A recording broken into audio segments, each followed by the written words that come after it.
Hello po, magandang hapon. Actually, alas 5 na po, alas 5 na po, kaso yung deliver po ng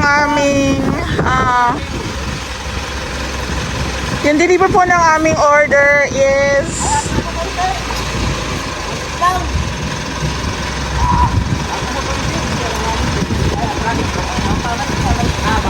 ayan. So, yung order po natin lalamove. Order natin lalamove. Yung order po natin is via lalamove. Gawa ng, hindi po si ma'am nagdi-deliver. Ayan. May ano kayo, gunting o kaya? Gunting daw, cutter. Putulin na lang natin yung tali. Ayan. Tubig daw, meron kayo? Meron ka pala wala. So, bali yung order po namin dito is metal spandrel, PVC ceiling panels, fluted panels para po sa 3 unit ni ma'am. Ayan, naka-pick up, sa pick up po nakasakay. Yung contact po kasi namin ni ma'am na mag-deliver is may sakit. Ayan, shoutout kay kuya. So, sakto, pagpunta namin ni Ray. Mag-5 na. Andito pa sila Tatay Jerry tsaka si Bayaw. So may makakatulong kaming maghakot-hakot. Ayan po.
Pasensya na. Marami tayong binuhat. Kayo pala. Ayan o. So, done delivery na po ang ating PVC panels, fluted panels, tsaka yung ating metal spandrel. Ayan. Picturean ko lang. Ayan po. Maganda rin po yung paggamit ng mga PVC panels kasi hindi na tayo gaano magpipintura. Ayan po. 8 lang. Ay, bilangin mo na kasi may deliver ako sa phase 4 kung halimbawa kulangin.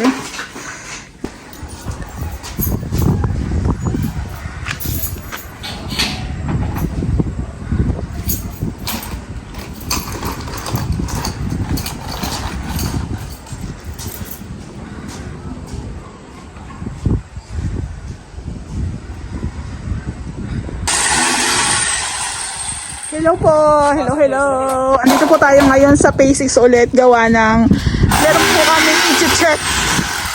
May check po kami dito. Ayan.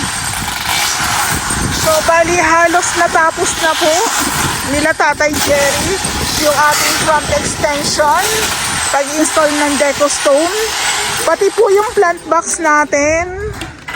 Nalagyan na rin po namin ng deco stone. Ayan. Ang ganda na talaga.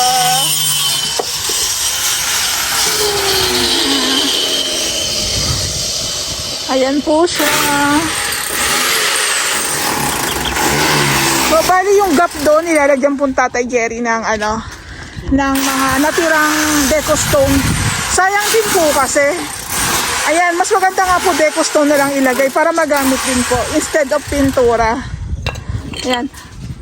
So, bali napansin ko nga po pala, nag-aasintada na rin sila Kuya Jake. Actually, wala pong tubig dito ngayon sa phase 4 tsaka phase 6. Yan. Asintada na sila dyan. Galing oh, ganda oh. So, shoutout ko nga lang po pala yung mga nagko-comment sa YouTube channel natin na inaabangan yung ating finish renovation dito sa ating row house. Abangan niyo po. Abangan niyo po. Malapit na po itong matapos. Pero syempre kahit malapit na, alam niyo na, pag finishing touches na tayo, medyo bumabagal kasi kailangan sigurado po yung galaw. Ayan pong ganda oh. So imagine yung affordable na housing dito sa Lupinatan sa pag nagawa ng maayos. Nasa tamang contractor kayo, ganito po yung magiging outcome. Ayan. O, diba? Ma'am, nagkasya po yung ating deco stone na yan. Ang ganda. Sayang nga lang kasi nagitnaan namin yung itong ating poste. Pero okay na, wala tayong magagawa.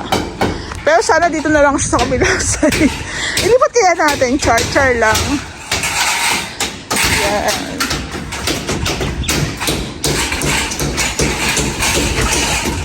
Ayan po. Ito yung mga tinanggal namin paring ni Lubina. Ayan, nagagamit pa ni Kuya Toto. Ito po siya oh, yung mga tinanggal namin. Actually, mas matibay nga siya eh. Ayan, pwede pang gamitin.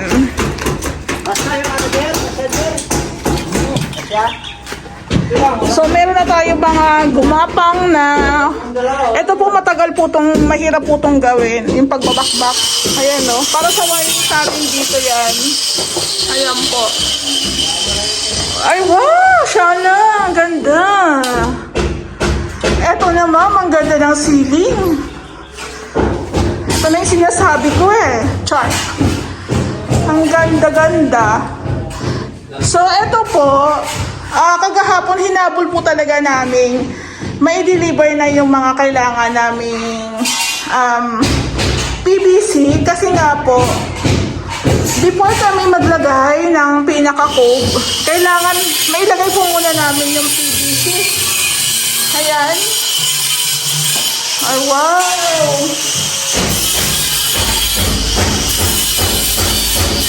Wala pa.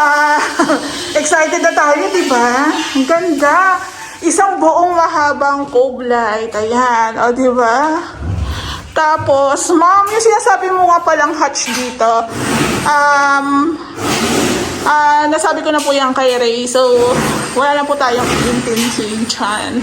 Ayan po, may abang na rin po tayo dito ng wirings. Pero ito lalagyan po natin siya ng PVC panels. Ayan po. So, bali ang PVC po natin sa room is yung may hati po sa gitna, may guhit sa gitna, tapos yung dito naman po is white na plain lang tsaka sa bathroom. Ang ganda na. Tapos ito nga po, ito talaga yung hinahabol namin na matanggal na yung bintana, makapag-asintada na kami. Good thing na ganito yung ginawa nila Kuya Jake para maharangan po yan. Kasi hindi po namin magalaw-galaw yung CR gawa ng etong bintana kasi. Pero yun nga, thank you Lord at pumayag naman po na tanggalin yung ating bintana pero hindi po siya totally sasarahan. Ayan, kumbaga maglalagay kami ng bintana pero itataas lang po namin ng konti. Ayan po. So, i-explain ko lang po ulit kaya po marami kaming owning window dito kasi nga mainit po yung row house. So, concern ni ma'am yung ventilation umiikot. May hingahan pa rin. Ayan. Tapos ma'am, ito po pala yung sinasabi ko sa inyo kagahapon. Sinukat ni Ray yung ating fluted panels hanggang dito. So, ang ilalagay po pala dito is aabot ng 18 pieces. So, ang na-order lang po namin is pang 2 unit lang. So, sabi, okay lang naman kay ma'am. Magdadagdag kami. Magdadagdag kami. Ayan po. Isasabay na lang po sa order sa phase 4. Ayan. Nagpapili akong merienda. O, merienda na muna. O, merienda. Eh, Merienda na. madam sabihin mo naman dito. Ayun, John Box daw. No? Johnson Box. Ayan. Tatanggalin na Joey Boy ang ating bintana. Ayan o. Wala po kasing tubig today. Sa basement po sila gumagawa kaso walang tubig.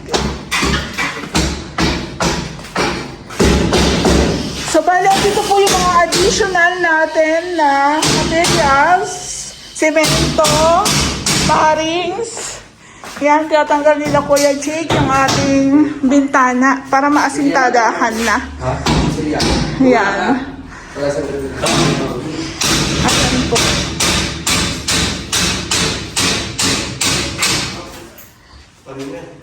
Oh, ayan o, di ba? Ay, merienda mo na. Merienda muna. Today po is Saturday, payday, inuman day. Inuman day? Bawal inuman din ngayon. Bawal inuman Oh, ayan o. Kung mapapansin niyo si Kuya Toto, minsan nasa phase 3, nasa phase 5, nasa phase 6. Ganun po kasi. Toka-toka po kasi kami ng gawa. Iba po yung nagtatiles, iba rin po yung nagkikisame. So, alam na po nila yung gagawin. O, diba? Shala, ganda. Ang ganda ng deco stone. So, yung ating deco stone is 3 days o 4 days po ata siyang in-install. O, diba? Mabilis na po yun kasi kung sa iba lang po, baka isang poste, isang araw. Isang poste, isang araw. Yeah. Kasi ganun po lalo na pag-arawan, diba? So, ito po kasing gawa namin, kontrata namin is Pacquiao. Alam naman po ng team yun. So, hindi pwedeng ang galong mo dito is arawan. Kailangan marami kaming ma-accomplish sa araw na yon. So, kahapon po pala, sanay po talaga ako ng kahapon po pala, na-deliver na past 5 PM na po na-deliver yung ating mga metal span drill. Tawag dito, PVC panels. Ayan ang ganda. PVC panels. Ayan o. Same po siya sa all home na binibili ko. Kaya, ito po kasi direct supplier kami. Kaya, mas mura po yung ating presyo dito. Bongga yung renovation natin, yet nakakakuha tayo ng mas mababang presyo po ng materials. Ito po yung fluted. Kasi same po yung sa phase 6 na gusto ni ma'am. Ito po yun, no? Ganito po siya. Nasa 17 cm po yung kanyang tawag dito, lapad. Ayan po. 1, 2, 3. Kapos. So, ganito po siya. Ito po yan, oh. Ito po ang ano ni ma'am. Nakalimutan ko kung magkano to sa resibo ni ma'am. 650 po ata. Alam niyo pag sa Wilcon yan, all home, nasa 700, 800, 900 po yan. Ito nakuha lang po namin yan 650. Nakalas na po nga kami doon kasi nga po medyo marami si ma'am kinuha. Pero yung pinaka PVC po ni ma'am is dati ito 330 po ata itong may kulay. 340 na tumaas po si ma'am. Tapos yung white na PVC naman po. Yung white is 340 dati, 350 naman ngayon. Pero mura pa rin. Murang-mura pa rin. Unlike sa all home, malapit nga lang, 425. Last year pa yan. Hindi ko alam kung nag-mark up na sila, di ba? Mark up. Ayan. So, ito sa 350, 340, murang-mura na po yan. Sobrang laki na po ng na-less. So, ayun din po yung kagandahan na as contractor, as vlogger, mag-search ka rin po ng mga supplier na makakatulong po sa projects para po mapabilis at mapaganda. Ayan po. So, ito yung metal spandrel na ilalagay po natin sa may harapan. Dulo-dulo po yan, merong bend. Ayan, air bend. Ayan po yung request ng may-ari. Siyempre kasi ang gusto nga ni ma'am, more ventilation. Ayan po.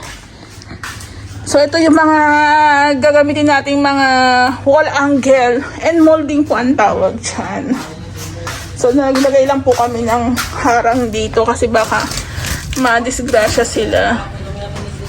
So ito pong kay ma'am, yung lahat po ng gagamitin namin dito sa unit, isumabot po siya ng, ilan ba yun ma'am? 83 something po, 83,000. Eh kulang pa kami ng fluted panel. Siguro abutin po ng mga 90 plus, parang ganon. Pero 3 unit na po yun. Tapos lahat po ng ceiling dito naka PVC. Tapos dito naman metal spandrel. Ayan po.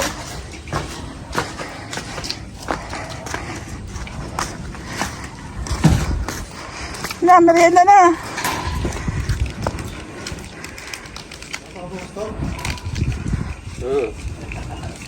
Wala man na bukas. Bukas na malalaman kung papasok siya. PVC kay Sir Boyet sa loob. Extrahan mo. Sige, para mabawasan na yon. Sige, bukas. Tapos dalawa. Ando naman na yung materyales. Para mo ako. Yan. Lapis. Ang dami kasi namin projects. Kasalanan ko to. Ang dami kaming projects. Saan ba yung kuha niya? Baba, taas? Taas, tsaka CR lang naman. Ano naman niya? Layo naman ang estimate mo. Sabi mo kasi, isang buhit lang eh. Pwede na yan, sir. O, di ba? Pasok ka na, ano naman tayo nag-start Wednesday eh. Basta huwag ka mag-inom mamaya. Mag-inom ka lang, konti lang. O, normal lang na inom. Ay, ang ganda oh.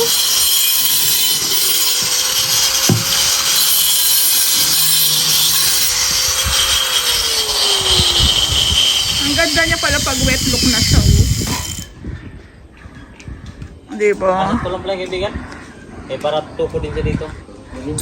Ano, yung ano nyo, decostone nyo, okay na yan? Wala na? Para, kaya lang. Eh, paano doon? Paano doon? Doon sa kabilang side, wala na rin. Yan. Wala na. Dito. Pintura na lang.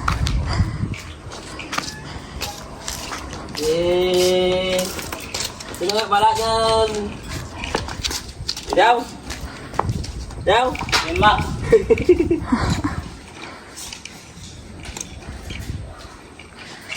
So sa mga susunod na araw po, wawiringan na rin ni Ray itong ating front extension, yung ceiling para mailagay na rin po namin yung metal spandrel. Yung mga mahaba po kasing materyales na medyo nakaharang dyan, maganda po maipwesto na namin.